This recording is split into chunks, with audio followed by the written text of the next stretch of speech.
This program is not for children. If you are under the age of 13, then politely leave. You spoiled little twats. Thank you.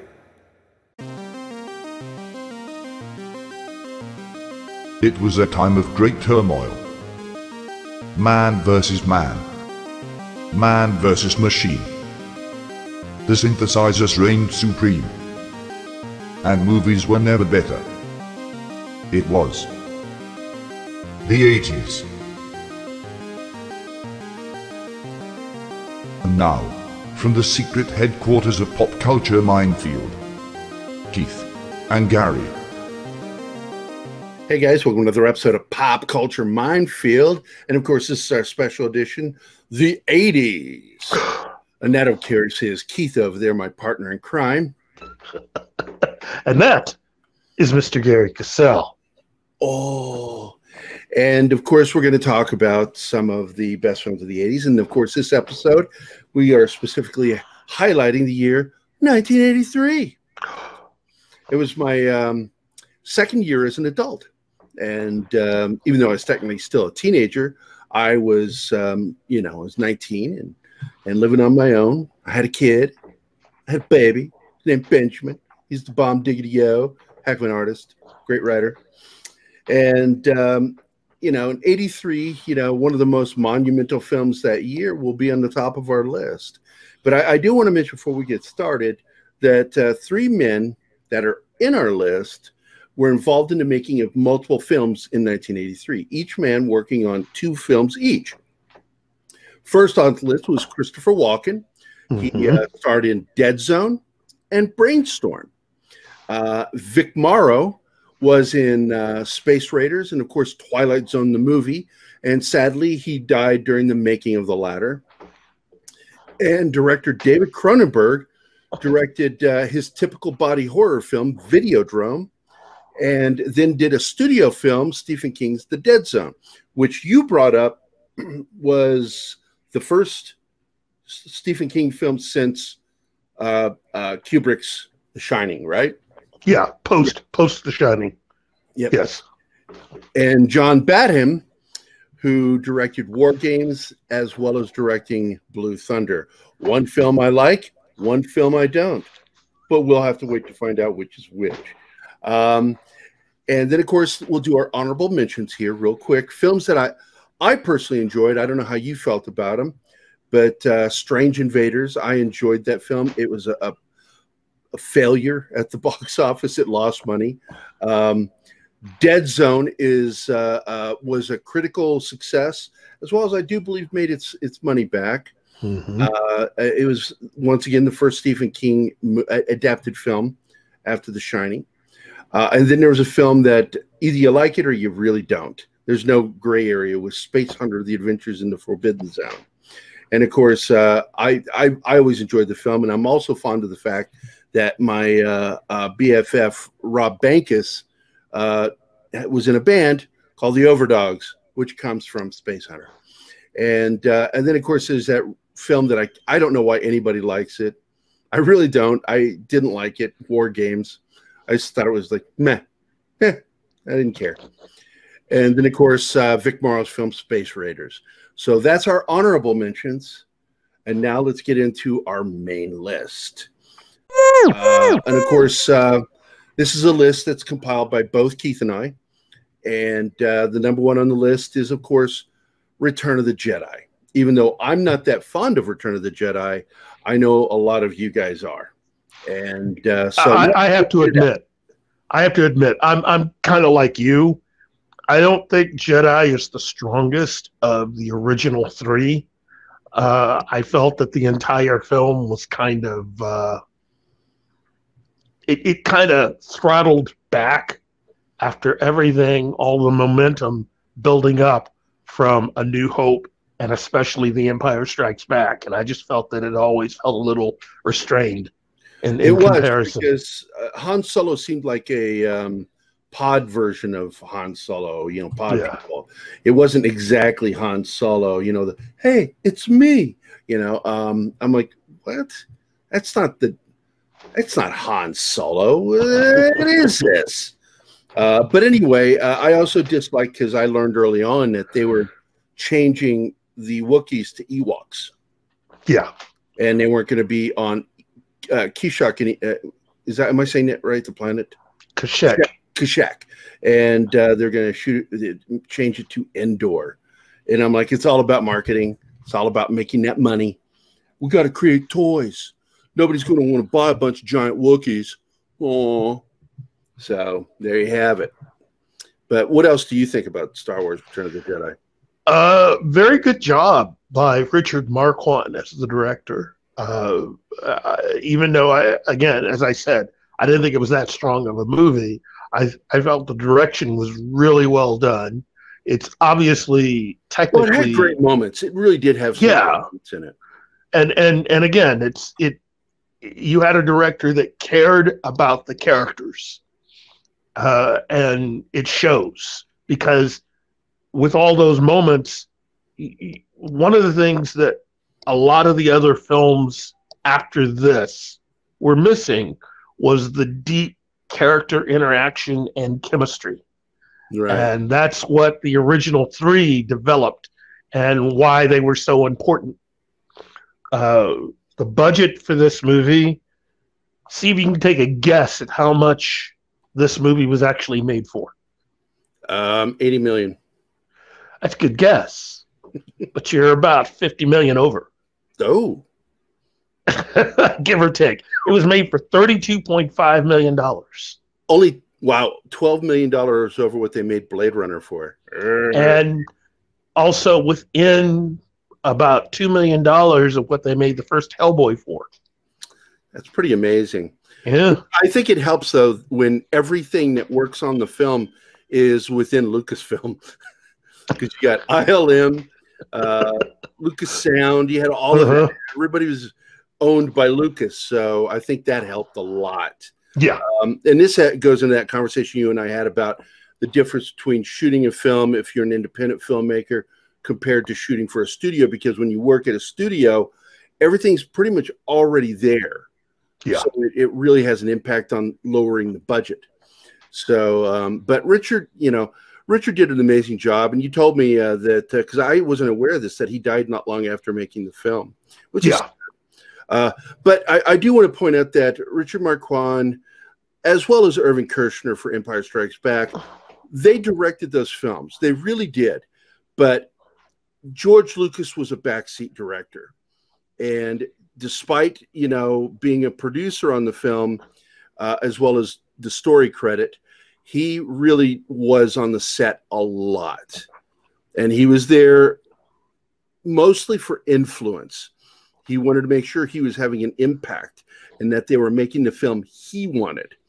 And I think that Irving Kershner was given a lot more freedom than Richard Marquand. Is it Marquand or Marquand? It doesn't matter. I always Marquand. Marquand.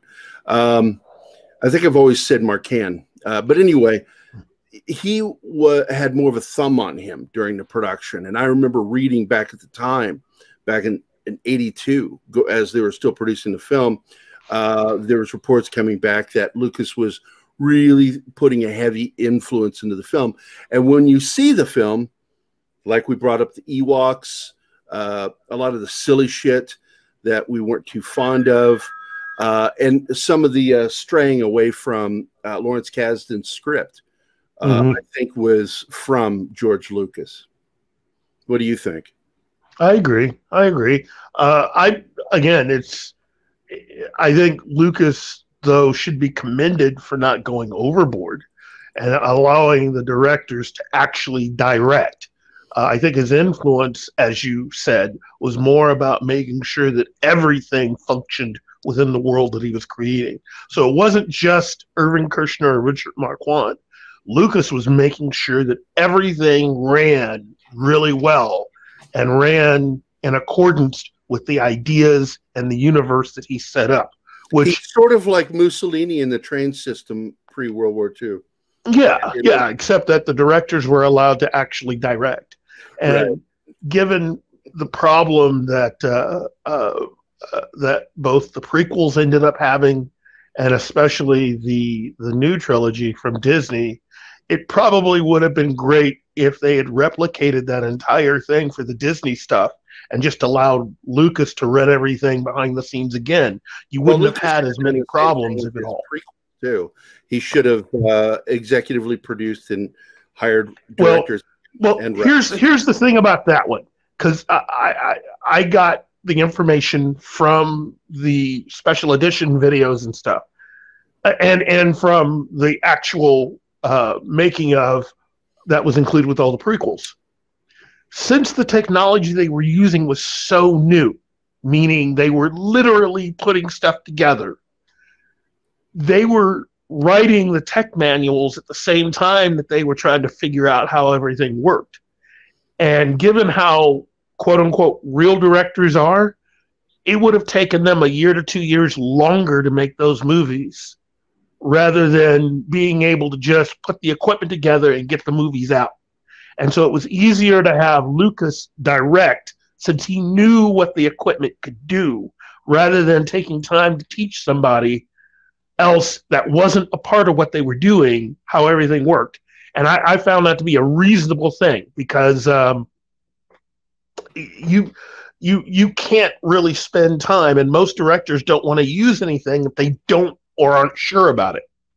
You know, especially somebody like even Steven Spielberg. He will not use anything unless he understands how it works because it affects his ability to be able to bring it to life. That was not the problem with the Disney films. The Disney films was just a cluster F from bad planning. Yeah.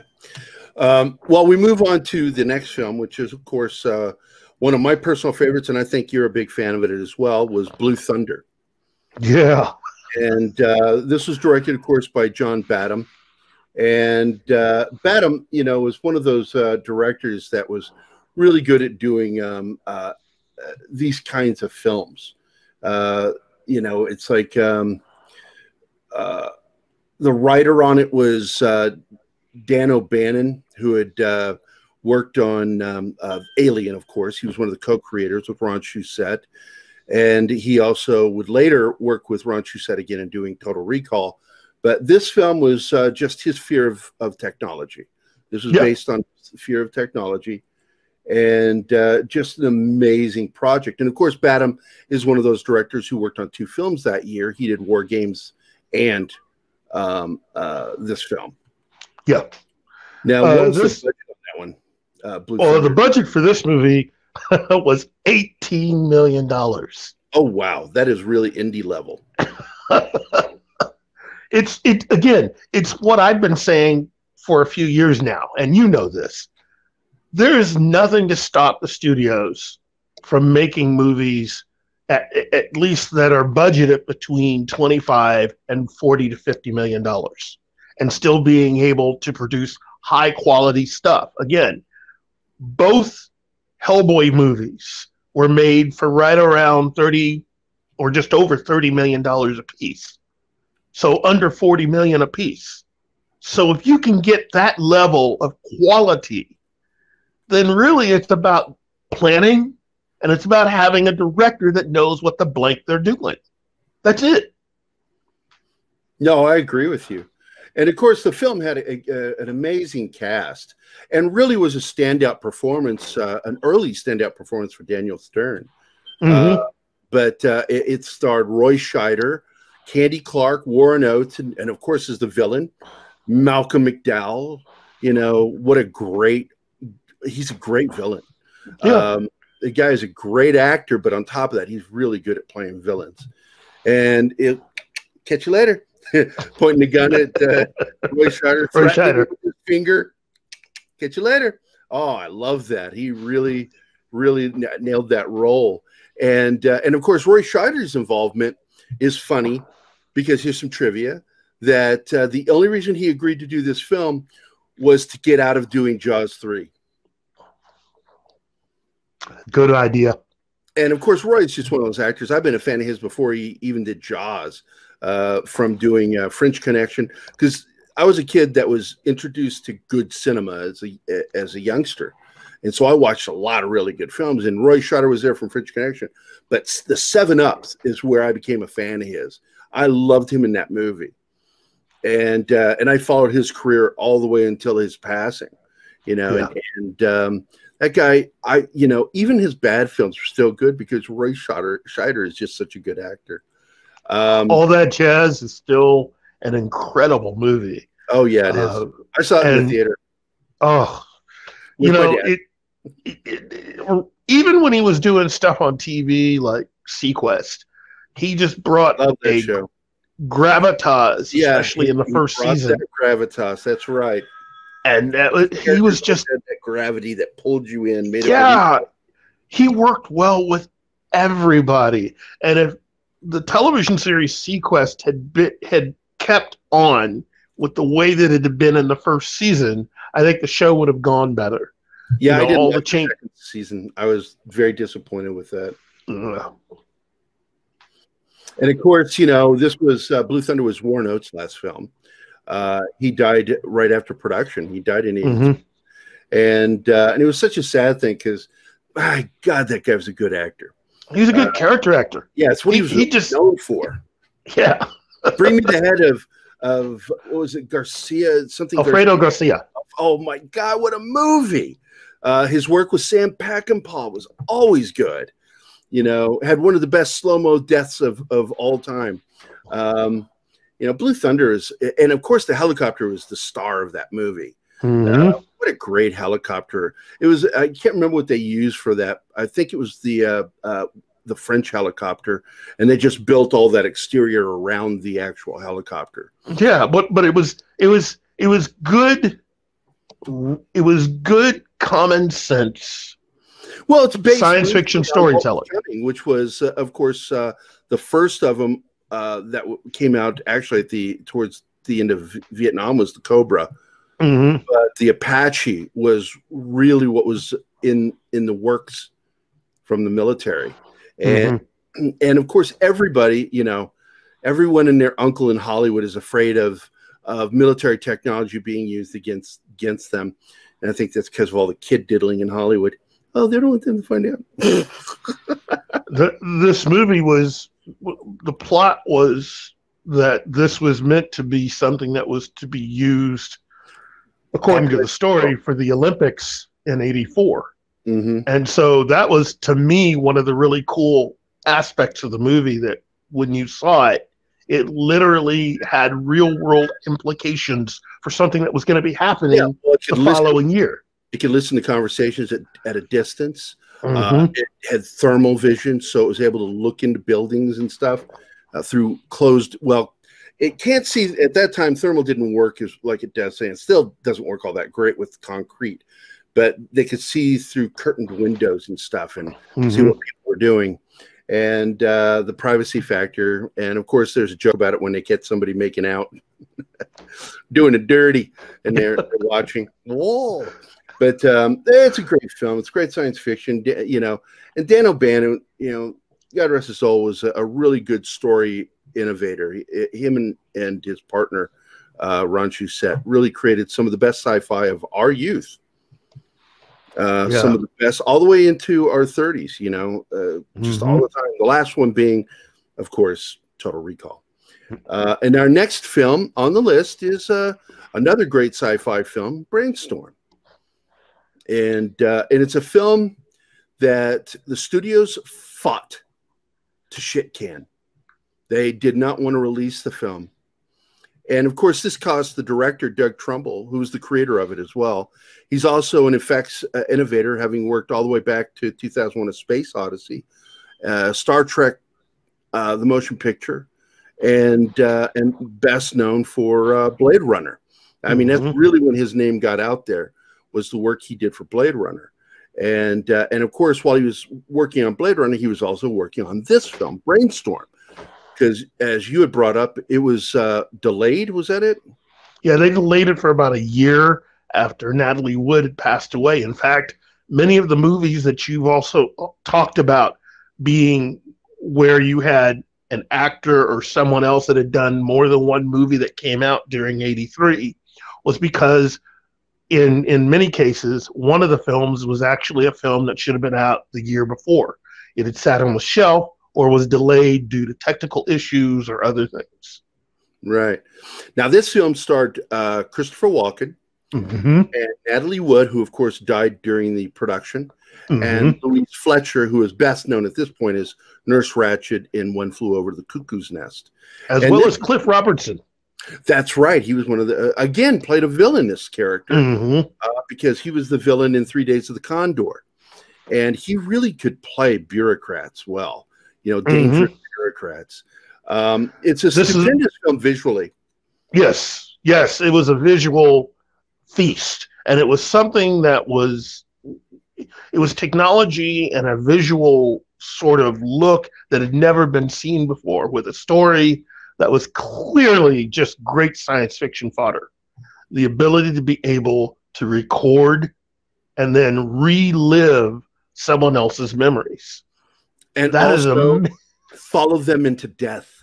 Yes. And that was that was really the scary part of the film to me. And the fact that they record their own mind, they're recording what they see. And then of course this you know, the one character, you know, absorbs that information as they're dying. You follow them into it, and it's like you're getting pulled into this what could be a digital heaven, you know.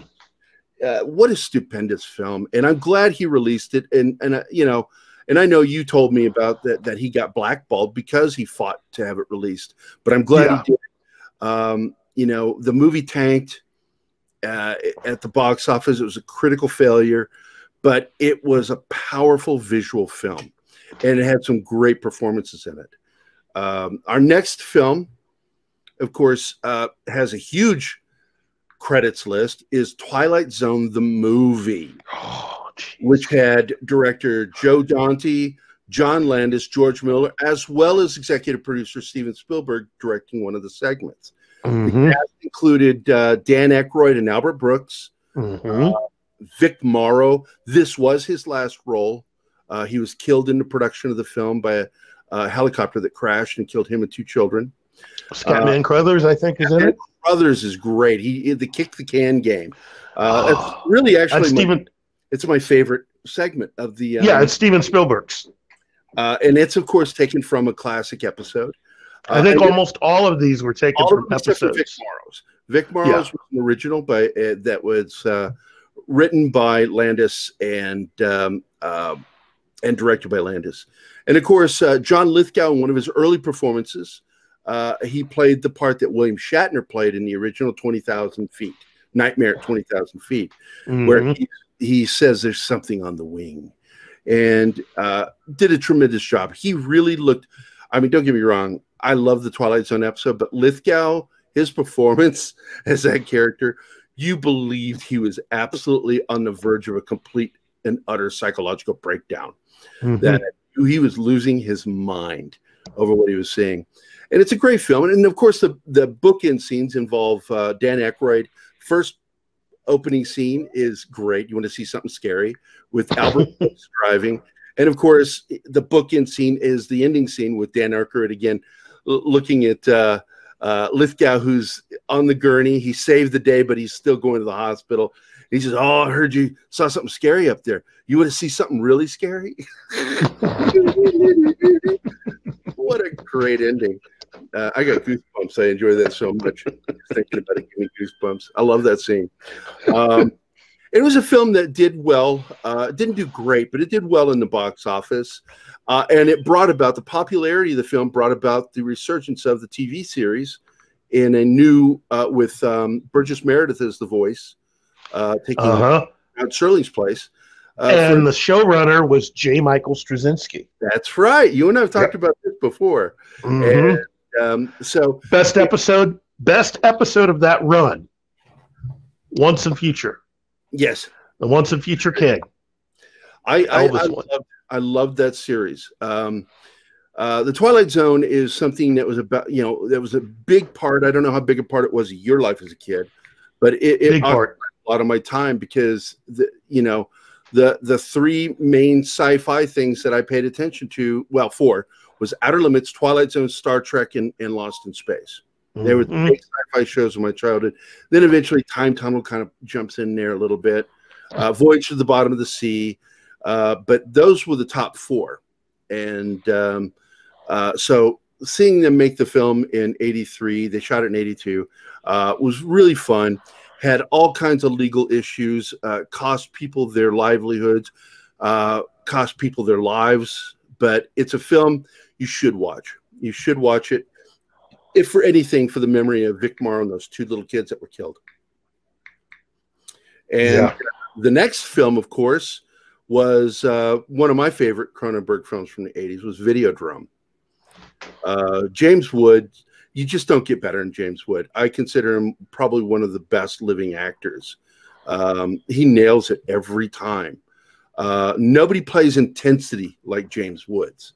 And this film, he basically is a character who's just, I want more. It's kind of like a statement about drugs as well as culture, because it's like, you know, people love to say that weed is a gateway drug. Well, the fact is beer is a gateway drug.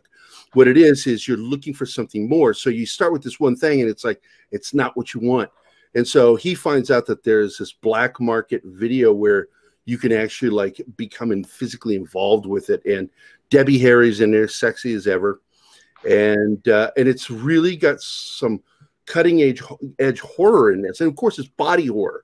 Like he grows a giant video cassette player in his chest that looks like a vagina in his chest. And he just puts the breathing, the pumping, heart pumping, breathing video cassette into his chest. And then it withdraws later a cancer gun. It was one of my favorite elements, that it shoots cancer bullets.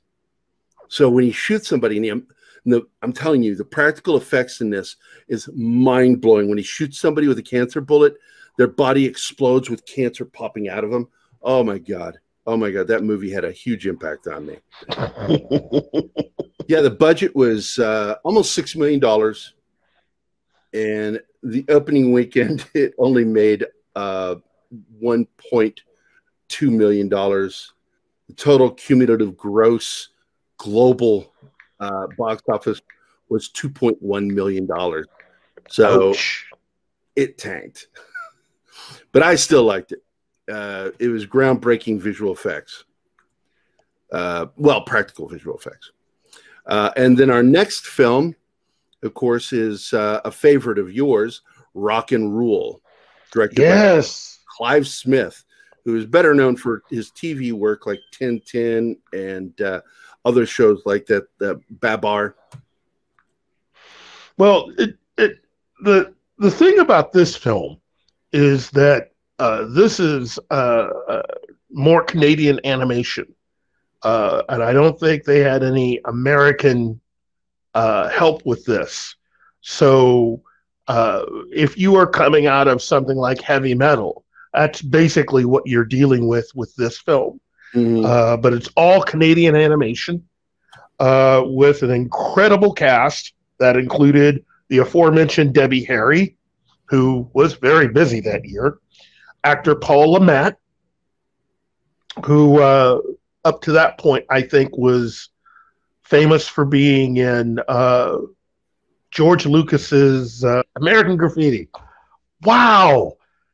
Both Debbie Harry and Paul Lamette should have been added to our list because I was unaware of their involvement in this film. Paul Lamette and Debbie Harry. Debbie Harry, of course, is in Videodrome, so she had 2 films that year. And Paul Lamette was in Strange Invaders. He was the star. Yes, he was. So there we go. And then you had the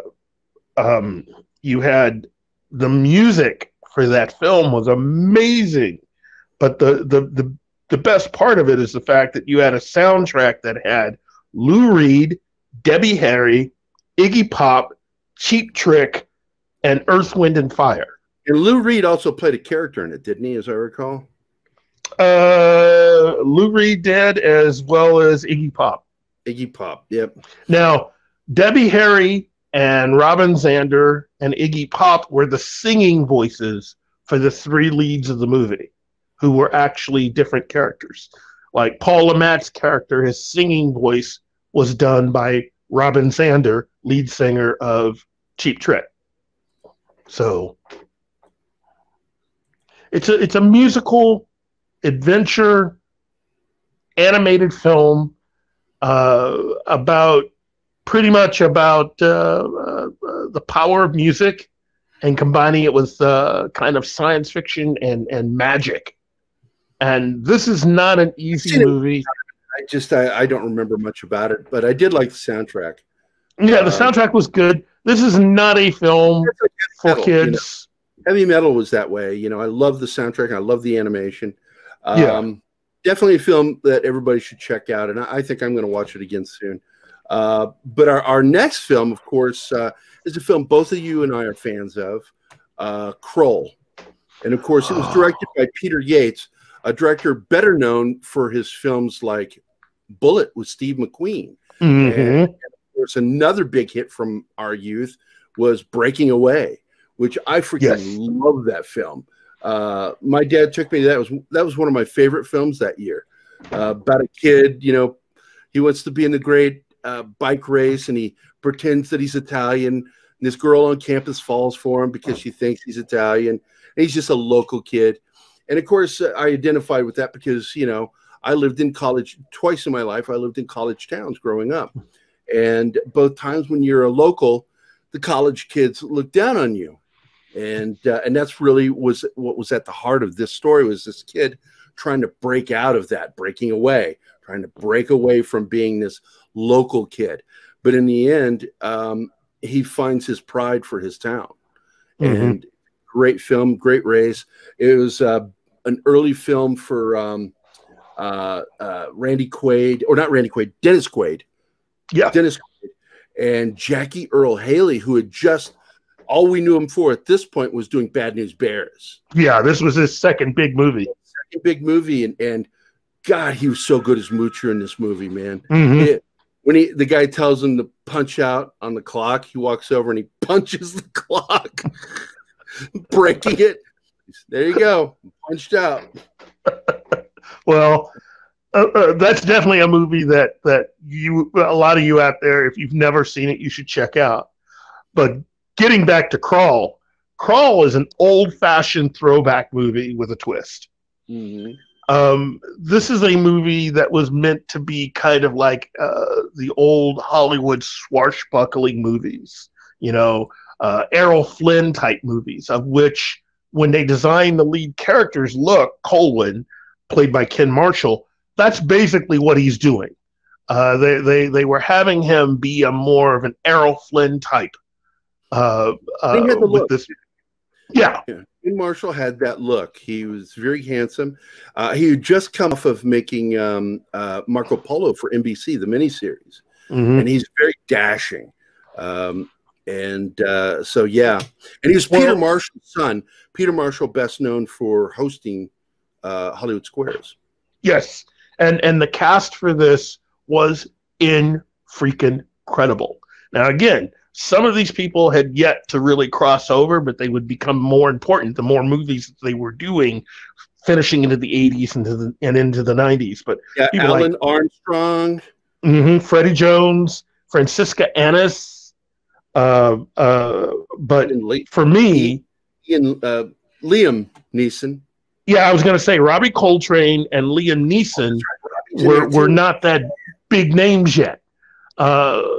And Neeson had come off of doing Excalibur in '81, and Robbie Coltrane. This is all pre-Harry Potter for Robbie Coltrane, so you can actually see how tall he really is.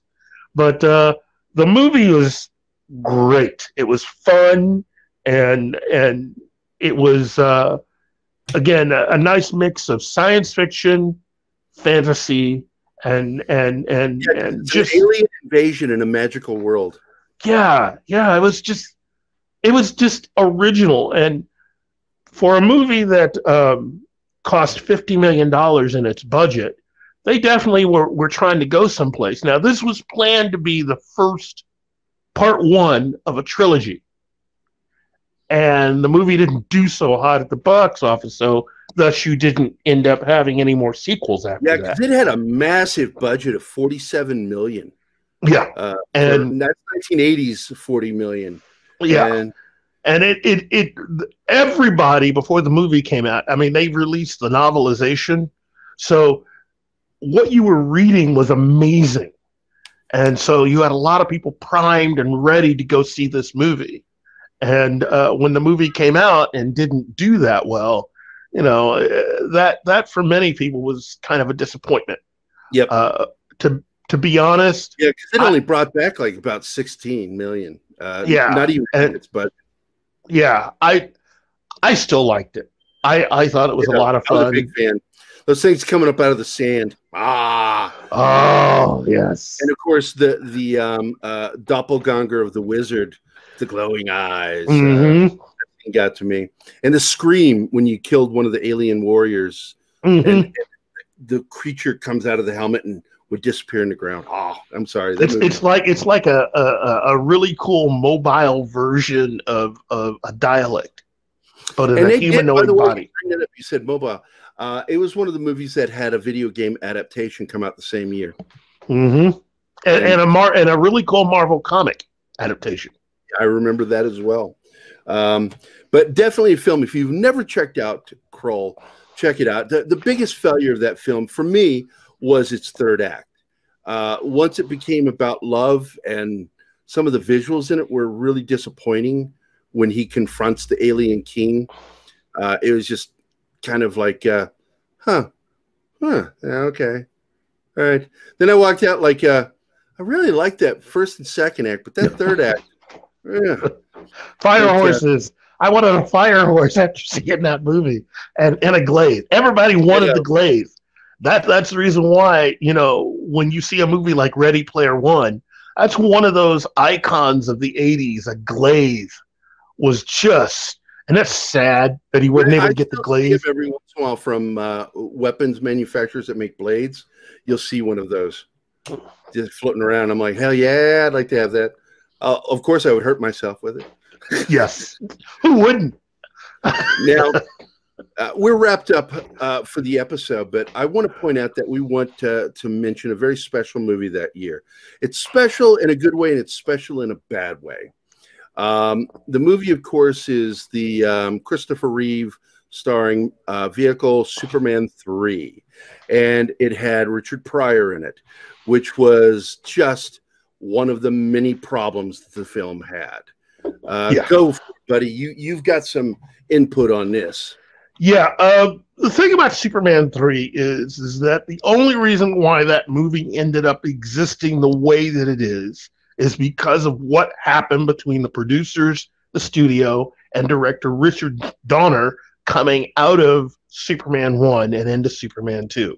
Right. Because the producers were so hell-bent on getting rid of Richard Donner and bringing in their own person, that created a difference for Superman 2. Now, Superman 2 made money. But what you had were a group of producers that, going into the first Superman movie, as Richard Donner pointed out, these guys were foreigners. They didn't grow up with Superman, so they didn't have the same connection with Americans who grew up with the character. So what you're seeing with this movie, Superman 3, is the producers allowed to do whatever they wanted, unfettered. And their thing was, let's just stick somebody in there to help bring in more money. They figured, why not Richard Pryor? He was the hottest thing at that moment.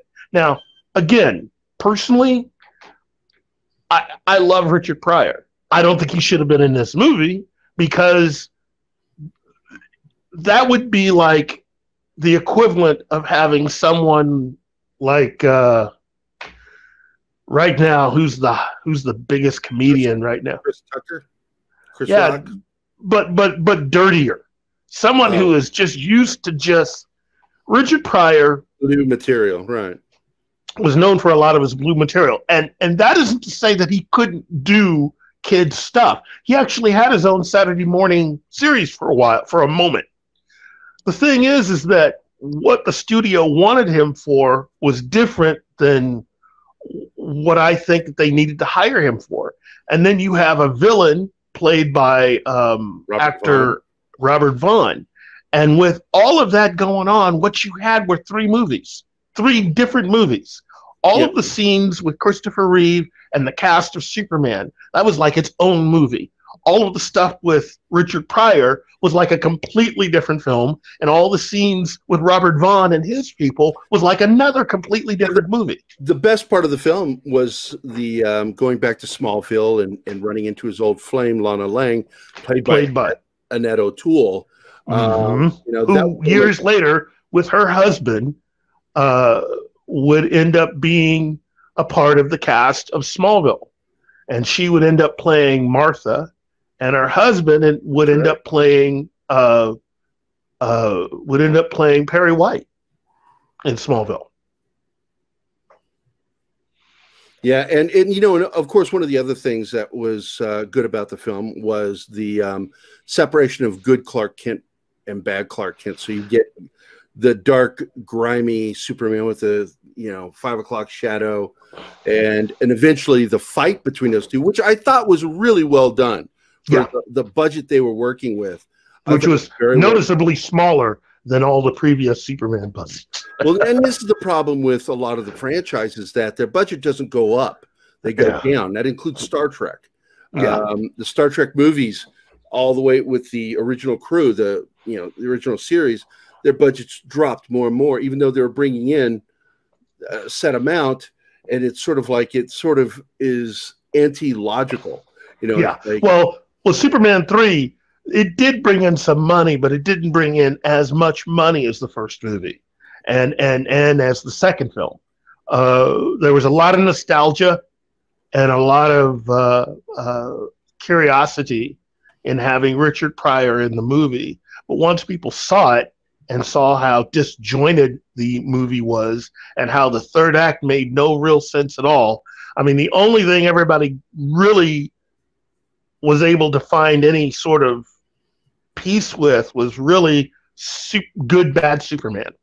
Yep. And that's all you walk away with. And of course, the AI that they're fighting against was originally supposed to be Brainiac, and it just, everything fell apart in that film. And it was shot for $39 million, and it brought home double the budget. It made right around $60 million globally, and so it made its money, and it kept the franchise alive for one more movie, one more really bad Golden Globus Superman movie. Superman 4, The Quest for Peace, where Christopher Reeve wrote it. And of course, he did the one thing that he was told to do, not to do. Do not interfere with human affairs. It's told, don't interfere with human affairs. And it's, do not get involved with the nuclear proliferation, any of that stuff. This goes against what the core of Superman is. And what did Christopher Reeve do? He made that the primary focus of what he was going to do. But Superman 3, special mention. The visual effects were par for the course. They weren't great. They were just regular Superman kind of visual effects. They were meh. It was your typical what is it called? Front screen projection. I think they stuck to front screen, not rear, on this one, and that's how they did a lot of the flying scenes. And Richard Pryor yucked it up a lot, and it just really was such an uneven film. It's a film out of balance with itself, and that's why it just wasn't very good. I'm not a big fan of Superman 3, and I'm only partially a big fan of Superman 2, and I'm a huge fan of Superman 1. My big problem is I don't like the director. I liked him when he worked with the Beatles, Richard Lester. Yeah, Dick Lester. Yeah. He did great work with the Beatles, man. And I loved his work with the Three Musketeers. Which is the same, which are the producers. This is the same producers that did those movies, except that they just didn't know Superman. And they got the rights to do it, and they did about as well as they could. Now, the upside to this entire story is that eventually, at least one of the producers, one of the Salkinds, was able to admit years later that they had messed up. And I think they had made up with, he made up with Richard Donner, but he had admitted that they had messed up because, I mean, after Superman 3, you had what? You had Supergirl, which didn't do that well. You had the Superboy TV series, was them trying to really extend things out, and that was syndicated, and that didn't do that well. It was just, it was a wasted opportunity. But I will give them credit for this. It kept everything rolling right until the very end of the 80s when Tim Burton's Batman showed up. Yep. So, and I got to tell you, I'm a big fan of Ilya Salkin. I'm friends with him too. Really, really nice person. Yeah. And you know, I think that part of the problem with what you said is they came from a place of that wasn't really aware of Superman the way Americans are. Yes. And Richard Donner got it, and they tried the best they could, but again, they were working with limited understanding. They got a director who is British, who's not a Superman fan, to direct and oversee the writing. It just it was what it was. That's the 80s for you, man. You had some really good shit and you had some bad shit, but overall, the 80s still, in my opinion, was the single most original and influential decade. Especially for film nerds and geeks. Yeah. Because it brought us everything we have today with the MCU, both in terms of its influence in the movie theaters and on TV, and everything else that's going on right now is because of what happened in the 80s. That's right. And with that, folks, that's the end of 1983. And that's Keith over there. And this right here is Mr. Gerry Cassell. Give it up, everybody. And this episode is, of course, Baby Yoda approved. This is Pop Culture Minefield. We're out of here. Get off our lawns. Hey guys, thanks for watching Pop Culture Minefield. If you've enjoyed the show, please remember to like and subscribe, and don't forget to hit the bell icon. Remember, you can find us at Pop Culture Minefield on both Facebook and Instagram. Thank you again.